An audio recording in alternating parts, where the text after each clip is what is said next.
இன்றைக்கி நம்ம ஒரு முக்கியமான ஒரு விஷயத்தை பற்றி பேசுகிறோம். இந்த காலகட்டத்தில் நாளடைவில் மாநிலங்களிடமிருந்து நிறைய அதிகாரங்கள் பிடுங்கப்பட்டுள்ளன, பறிக்கப்பட்டுள்ளன. காரணம் தமிழ்நாடு போல, வெஸ்ட் பெங்கால் போல, கேரளா போல எதிர்க்கட்சிகள் ஆளக்கூடிய மாநிலங்கள்லையும் பேச முடியாததுக்கு காரணம் என்னவென்றால், ஒருவேளை ஒரு சப்ஜெக்டில் மாநில அரசு முடிவெடுத்தா அந்த முடிவுக்கு நேர் மாறாக ஒன்றிய அரசு ஒரு முடிவெடுத்தா ஒன்றிய அரசின் முடிவு தான் நிற்கும். நம்முடைய தமிழ்நாடு சந்தித்து கொண்டிருக்கக்கூடிய இந்த கல்வி பிரச்சனையில் அவர் ஏற்கனவே தன்னுடைய நிலைப்பாட்டை சொல்லிட்டார். நிச்சயமாக கல்வி மாநில பட்டியலுக்கு திருப்பி அளிக்கப்படும் என்ற ஒரு நிலைப்பாட்டை அவர் எதிர்க்கிறார். அப்படி அந்த மாதிரியான ஒரு சூழல்லாம் வரும்பொழுது ஒரு நாள் வரும், நிச்சயமாக வரும். இந்தியாவில் எந்த மாநிலமும் இரட்டை இலக்கு, அதாவது 10% மேலே பொருளாதார குறியீடு எட்டவில்லை. நாம மட்டும்தான் எட்டியிருக்கிறோம். இந்த சாதனைகள்லாம் புரிவதற்கு அடிப்படையான காரணம், இந்த வீடியோவை பார்க்கக்கூடிய கல்வியாளர்கள், அறிவார்ந்த தமிழர்கள் அந்த வினாக்களுக்கு உங்கள் மனதில் இருக்கக்கூடிய விடைகளை நீங்கள் அளித்தால், இந்த கன்சல்டேட்டிவ் ப்ராசஸ் ஒட்டுமொத்தமாக தமிழ்நாட்டு மக்களின் மனதை அறிந்து உணர்ந்து இந்த குழு ஒரு பரிந்துரையை, முழுமையான ஒரு பரிந்துரைகளை அளிக்கும் என்று நாம் நம்புவோம்.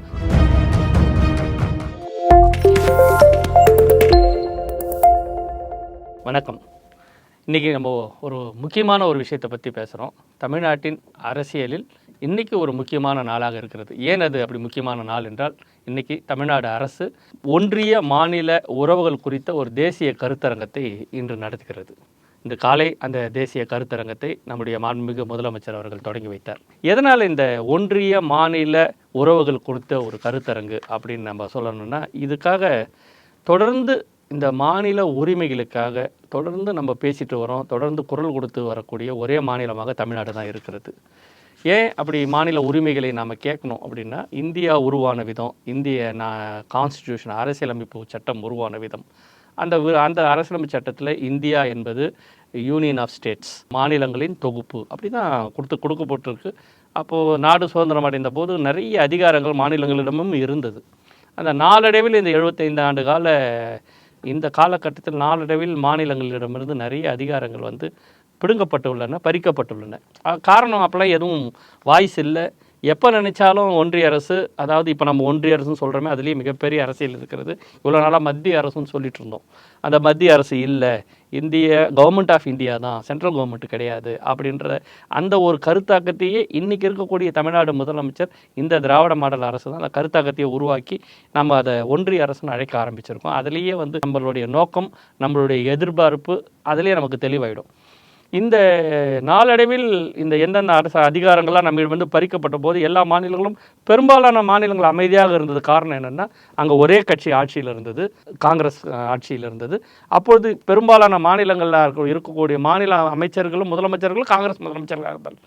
அப்போ அவர்களால் எதிர்த்து பேச முடியாது. ஒன்று, எதிர்க்கட்சி ஆளக்கூடிய, உதாரணத்துக்கு தமிழ்நாடு போல, வெஸ்ட் பெங்கால் போல, கேரளா போல எதிர்க்கட்சிகள் ஆளக்கூடிய மாநிலங்கள்லையும் பேச முடியாததுக்கு காரணம் என்னவென்றால், அப்போ எதிர்க்கட்சிகள் சின்ன காரணம் இருந்தால் சொல்லி கூட ஆட்சியை கலைக்க முடிஞ்சது. அந்த ஆட்சியை கலைக்க முடிந்த ஆர்டிகல் 370 பிரிவின்படி ஆட்சியை கலைச்சிட்டு திருப்பி தேர்தல் வரும். அப்போ யாரும் அடிக்கடி ஆட்சியை கலைக்க விரும்பாத, இழக்க விரும்பாத காரணத்தினாலும் அமைதியாக இருந்திருக்கலாம். ஆனால் இப்போ அதெல்லாம் இனிமேல் யாரும் நினைத்த போது தேர்ந்தெடுக்கப்பட்ட ஒரு மாநில அரசை கலைக்க முடியாது என்ற ஒரு நிலை இப்போ வந்திருக்கிறது. அதாவது எஸ்ஆர் பொம்மை வழக்கு, அரசியலமைப்பு சட்டத்தில் அது ஒரு முக்கியமான வழக்கு. அந்த வழக்கில் வந்த தீர்ப்பின்படி தேர்ந்தெடுக்கப்பட்ட ஒரு மாநில அரசை நினைத்தபடி அவர்களால் கலைக்க முடியாது. அதனால் இப்போ உரிமை குரல்கள் கூடுதலாக எழுப்பப்பட்டு வருகிறது. இந்த ஒன்றிய மாநில அரசு உறவுகள் குறித்து ஆராய்வதற்காகவும், அதில் நம்மளுடைய எதிர்பார்ப்புகளை தெளிவாக வரையறுத்து கொள்வதற்காகவும் ஒரு குழு ஒன்றை, உயர்மட்ட குழு ஒன்றை நம்முடைய மாநில முதலமைச்சர் அவர்கள் சட்டமன்றத்திலே அறிவித்தார். அந்த குழு ஜஸ்டிஸ் குரியன் ஜோசப் அவர்கள் தலைமையில், அந்த குழுவில் 2 உறுப்பினர்கள், முன்னாள் மூத்த IAS அதிகாரி அசோக் வர்தன் ஷெட்டி அவர்கள் அதில் ஒரு மெம்பர், முன்னாள் திட்டக்குழு தலைவர் திரு டாக்டர் நாகநாதன் அவர்கள் அதில் ஒரு மெம்பர். அந்த 3 பேரை கொண்ட ஒரு கமிட்டி அமைக்கப்பட்டு அந்த குழு ஆய்வு நடத்தி கொண்டிருக்கிறது. அதன் ஒரு கட்டமாகத்தான் இன்றைக்கி இந்த தேசிய கருத்தரங்கம் நடந்தது. இந்த தேசிய கருத்தரங்கத்தில் முக்கியமான பேச்சாளராக தொடங்கி வைத்து பேசியது வந்து நம்முடைய முதலமைச்சர். அதில் முக்கியமான உரையை நிகழ்த்தியது உச்சநீதிமன்றத்தின் நீதியரசராக இருந்த ஜஸ்டிஸ் செல்லமேஸ்வர் வந்து அதில் ஒரு மிக முக்கியமான ஒரு உரையை நிகழ்த்தினார்.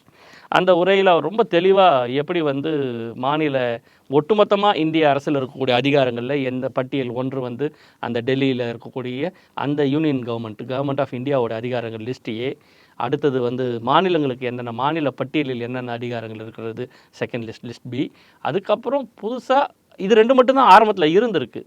அதன் பிறகு இந்த எமர்ஜென்சி பீரியடில் சில அதிகாரங்கள் முக்கியமாக கல்வி வந்து முழுக்க மாநில அரசுகளின் உரிமைக்குள் இருந்தது.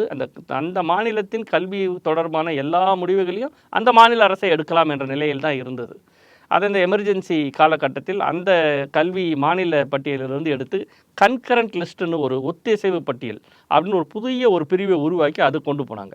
அது வந்து ஒத்திசைவு பட்டியல்னால் மாநில பட்டியலில் இருக்கக்கூடிய ஒரு உரிமைகளில் மாநிலம் மட்டுமே அதை முடிவெடுக்கும். கவர்மெண்ட் ஆஃப் இந்தியா ஒன்றியத்தில் இருக்கக்கூடிய அந்த பட்டியலில் டெல்லியில் இருக்கக்கூடிய பிரதமர் அந்த அமைச்சரவை மட்டுமே முடிவெடுப்பார்கள். 2த்துக்கும் கிளாஷே இல்லை. ஆனால் கன்கரண்ட் லிஸ்ட்டுன்னா ஒத்திசைவு பட்டியல் என்பது அங்கே கொண்டுட்டு போயிட்டா 2 பேருமே இதில் அதிகாரங்கள் வரம்புக்குள் வந்துடுவாங்க. மாநில அரசும் அதில் முடிவெடுக்கலாம், ஒன்றிய அரசும் அதில் முடிவெடுக்கலாம். ஒருவேளை ஒரு சப்ஜெக்டில் மாநில அரசு முடிவெடுத்தால் அந்த முடிவுக்கு நேர் மாறாக ஒன்றிய அரசு ஒரு முடிவெடுத்தால் ஒன்றிய அரசின் முடிவு தான் நிற்கும், அதுதான் செல்லும். இதுதான் அந்த ஒத்திசைவு பட்டியலின் ஒரு நோக்கம். இப்போ அது கொண்டு வந்து கிட்டத்தட்ட நிறைய அதிகாரங்களை அந்த ஒத்திசைவு பட்டியலுக்கு கொண்டு போய் சேர்த்ததால் மாநிலங்கள் அதிகாரம் இழந்து நிற்கின்றன. இப்போ நாம் சந்திக்கக்கூடிய பெரிய பிரச்சனையான நீட், ஏன்னா மெடிக்கல் அதாவது ஹெல்த்து வந்து முழுக்க மாநில பட்டியலில் இருந்தது. அப்போ அந்த மருத்துவம் சார்ந்த கல்விகள் எல்லாமே மாநில அரசு முடிவெடுக்கக்கூடிய சூழலில் இருந்தது. அப்படி தான் நம்ம வந்து உலகின் மிகப்பெரிய புகழ்பெற்ற டாக்டர்கள் எல்லாம் நம்ம இந்த முறைப்படி தான் நம்ம உருவாக்கணும். நம்மளுடைய +2 அப்போ நுழைவுத் தேர்வு கிடையாது, நீட் கிடையாது, எலிஜிபிலிட்டி தேர்வு கிடையாது. ஜிஹெச், ஸ்டான்லி, கீழ்பாக் போன்ற, கோவை போன்ற, சேலம் போன்ற, மதுரை போன்ற பெரிய அரசு மருத்துவமனைகள் அங்கேருந்து உருவான மருத்துவர்கள் தான் மிகப்பெரிய மருத்துவர்களாக உலகளவில் புகழ் பெற்றார்கள். இப்போ அந்த மருத்துவத்தை கொண்டுட்டு போய் கன்கரண்ட் லிஸ்ட்டில் வச்சாங்க. அப்புறம் நாம் இப்போது சந்தித்து கொண்டிருக்கக்கூடிய அந்த தேசிய கல்விக் கொள்கை வந்து ஒவ்வொரு மாநிலமும் ஏற்றுக்கொண்டே ஆக வேண்டும். அதன் ஒரு பகுதியாக 3 மொழியை நம்ம கட்டாயமாக 3வது மொழியை நம்ம பிள்ளைகளுக்கு கற்றுக் கொடுக்க வேண்டும் என்ற இது போன்ற ஒரு நம்மால் கொள்கை ரீதியாக தமிழ்நாடு ஏற்க மறுக்கக்கூடிய 3வது மொழி என்றக்கூடிய ஒன்றை வலிந்து திரிக்கிறார்கள். அதை நாம் ஏற்றுக்கொள்ள மாட்டோம், தமிழ்நாட்டை பொறுத்த வரைக்கும் இருமொழி கொள்கை மட்டும்தான் என்று ஒரு உறுதியான முடிவை நம்முடைய அரசு எடுக்கும் காரணத்தினால் நமக்கு வர வேண்டிய 2600 கோடி ரூபாய் நிதியை நிறுத்தி அதை மற்ற மாநிலங்களுக்கு பகிர்ந்து கொடுக்குறார்கள். நமக்கு வர வேண்டிய தொகையை நம்ம வந்து தமிழ்நாடு அரசு அதற்காக சுப்ரீம் கோர்ட்டில் வந்து வழக்கு தொடர்ந்து இருக்கிறது. ஆனால் இந்த போன்ற அடிப்படையில் இந்த உரிமைகளை நாம் இழந்த காரணத்தினால்தான் நம்ம இவ்வளோ சிக்கல்களை சந்திக்கிறோம். இப்பொழுதே இதை பேச ஆரம்பித்து இப்பொழுதிலிருந்து நம்ம தொடர்ந்து இதற்கான ஒரு கிளாரிட்டி ஆஃப் தாட்னு சொல்லுவாங்க. நமக்கு என்ன கேட்குறோம், நாளைக்கு நமக்கு சாதகமான ஒரு ஒன்றிய அரசு வந்தால் நாம் பங்கு பெறக்கூடிய அல்லது நாம் சொல்லி அங்கே கேட்கக்கூடிய, உதாரணத்துக்கு இப்போ ராகுல் காந்தி அவர்கள் ஒரு வேளை பிரதமராக வந்தால், ராகுல் காந்தி சார்ந்திருக்கக்கூடிய காங்கிரஸ் கட்சியில் இருக்கக்கூடிய அப்பொழுது ஆட்சியில் தான் நம்மளுடைய அதிகாரங்கள் பறிக்கப்பட்டன. அப்போது இருந்த பிரதமர்கள் பார்வை வேறு. இப்போ ராகுல் காந்தி அவர்கள் பார்க்குற இந்த சமூக நீதி பார்வை என்பது முற்றிலும் காங்கிரஸுக்கே புதிதாக இருக்கிறது. அவர் வந்து ரொம்ப ரேஷனலாக இருக்கிறாரு, அவர் வந்து ரொம்ப கன்சிடரேட்டாக இருக்கார், அவர் வந்து எல்லா இடஒதுக்கீடு விஷயத்தில் எல்லா மக்களுக்கும் இந்தியாவில் இருக்கக்கூடிய எல்லா மக்களுக்கும் சமூக நீதி கிடைக்க வேண்டும் என்று நினைக்கிறார். நம்முடைய தமிழ்நாடு சந்தித்து கொண்டிருக்கக்கூடிய இந்த கல்வி பிரச்சனையில் அவர் ஏற்கனவே தன்னுடைய நிலைப்பாட்டை சொல்லிட்டார். இங்கே காங்கிரஸ் ஆட்சிக்கு வரும்போது நிச்சயமாக கல்வி மாநில பட்டியலுக்கு திருப்பி அளிக்கப்படும் என்ற ஒரு நிலைப்பாட்டை அவர் எதிர்க்கிறார். அப்படி அந்த மாதிரியான ஒரு சூழல்லாம் வரும்பொழுது, ஒரு நாள் வரும், நிச்சயமாக வரும்பொழுது தமிழ்நாடு அரசு தெளிவாக தனக்கு என்ன தேவை, தனக்கு என்னென்ன உரிமைகளை நாம் மீட்டெடுக்க வேண்டும் என்ற ஒரு கிளாரிட்டி ஆஃப் தாட் இருக்க வேண்டும் என்பதன் தான் முக்கியமான ஒரு நோக்கம் இந்த ஒன்றிய மாநில உறவுகள் குறித்த இன்று தமிழ்நாடு முதலமைச்சர் தொடங்கி இருக்கக்கூடிய தேசிய கருத்தரங்கம். அதில் வந்து ஜஸ்டிஸ் செல்லமேஸ்வர் வந்து மிகச்சிறப்பான ஒரு பேச்சை பேசினார். இன்றைக்கி தொடர்ந்து இன்று நாள் முழுவதும் அந்த கருத்தரங்கு நடந்து கொண்டிருக்கிறது. இந்த கருத்தரங்கின் முடிவில் இந்த குழு கொடுக்கக்கூடிய பரிந்துரைகள், இந்த கருத்தரங்கிலிருந்து வரக்கூடிய அவுட்கம் இதன் வச்சு நம்ம வந்து நம்முடைய இந்த நடவடிக்கைகளை அடுத்த கட்டமாக நாம் நகர்த்தி செல்வோம். இன்றைக்கி ஏன் இதை வந்து வீடியோ போட்டு இன்றைக்கி வந்து இதை மக்களிடம் பேசுகிறேன் என்றால், இன்றைக்கி இந்த தேசிய கருத்தரங்கத்திற்கு நான் சென்றிருந்தேன். அங்கே வந்து அமைச்சர்கள், சட்டமன்ற உறுப்பினர்கள், தமிழ்நாட்டின் மிகச்சிறந்த அல்லது தமிழ்நாட்டின் அனைத்து ஐஏஎஸ் உயர்நிலையில் இருக்கக்கூடிய ஐஏஎஸ் அதிகாரிகள் எல்லாரும் வந்திருந்தாங்க. ஆனால் கூடுதலாக நிறைய சட்டக்கல்லூரி மாணவர்கள் வந்திருந்தாங்க. அப்போது இது வந்து ஒரு ஒரு அறிவார்ந்த ஒரு சபைக்குள் நடக்கக்கூடிய கருத்தரங்கமாக இருந்தால் கூட அதில் இப்படி ஒரு கருத்தரங்கம் நடக்கிறது, இப்படியெல்லாம் நாம் விவாதித்து கொண்டிருக்கிறோம் என்ற இந்த விஷயத்தை வந்து தமிழ்நாட்டின் மக்களுக்கு தெரிய வேண்டும் என்று தான் என்பதற்காகத்தான் நான் இன்றைக்கி அதை பேசிகிட்டு இருக்கேன். காரணம் என்னவென்றால், தமிழ்நாடு பொலிட்டிக்கலி அவேர்னஸ் இருக்கக்கூடிய ஸ்டேட்டு.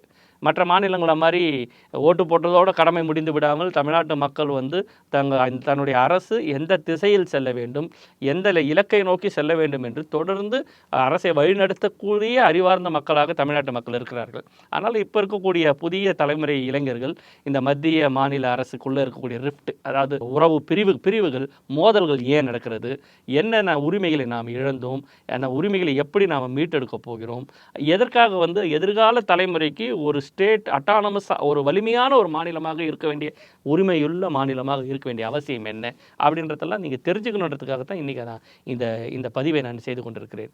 ஒரு சின்ன விஷயம், இந்தியாவின் மக்கள் தொகையில் தமிழ்நாடு என்பது வெறும் 6% தான். 6% மக்கள் தொகை இருக்கக்கூடிய நம்முடைய மாநிலம் கிட்டத்தட்ட 12% இந்திய ஒட்டுமொத்த இந்தியாவின் வரி வருவாயை கொடுக்கறது, நிதி ஆதாரத்தை நாம் ஈட்டி கொடுக்குறோம். நாம் சம்பாதித்து நம் மாநிலத்திலிருந்து நாம் ஈட்டி கொடுக்குறோம். அப்போது இவ்வளவு நம்ம 2 மடங்கு, கிட்டத்தட்ட 2 மடங்கு வரியை அல்லது வருமானத்தை நாம் ஈட்டி கொடுப்பதற்கு எது சாத்தியமாச்சு? அந்த ஆற்றல் எங்கிருந்து வந்தது என்றால் சமூக நீதியிலிருந்து வந்தது. தமிழ்நாடு என்பது முதல் 1967 பேரறிஞர் அண்ணா அவர்கள் ஆட்சி அமைத்த போது அவர் சொன்ன அந்த சமூக நீதி கோட்பாடு, தந்தை பெரியாரின் ஆட்சி தான் இங்கே நடக்கும் என்று சொன்னதன் காரணமாக அனைத்து மக்களுக்கும் எல்லா உரிமைகளும் போய் சேர வேண்டும் என்று தொடர்ந்து ஆட்சி நடத்தி கொண்டிருந்த ஆட்சியாளர்கள். இந்த கோட்பாட்டின் காரணமாகத்தான் எல்லா பிரிவிலையும் நாம் வந்து கல்வியில் வந்து ஒரு பெரிய முக்கியமான ஒரு இடத்தை அடைந்திருக்கிறோம். இந்தியாவிலேயே உயர்கல்விக்கு செல்லக்கூடிய மாணவர்களின் எண்ணிக்கை நம்ம தான் மிக மிக அதிகம். அதாவது 52%. அது ஐரோப்பிய நாடுகளை விட அதிகமான எண்ணிக்கையில் சதவீதத்தில் நம்ம உயர்கல்விக்கு நம்ம பிள்ளைங்க போகிறாங்க. இந்தியாவிலேயே அதிக அளவில் பெண்கள் வேலைக்கு போகக்கூடிய ஒரு மாநிலமாக தமிழ்நாடு இருக்கிறது. ஆனால் அது ஒரு குறியீடு. பெண்கள் வேலைக்கு போகிறதுன்றது ஒரு குறியீடு. ஏன் பெண்கள் வந்து வேலைக்கு போகிறாங்கன்னா, முதல்ல பெண்களுக்கு அந்த எம்பவர் பண்ணியிருக்கோம்.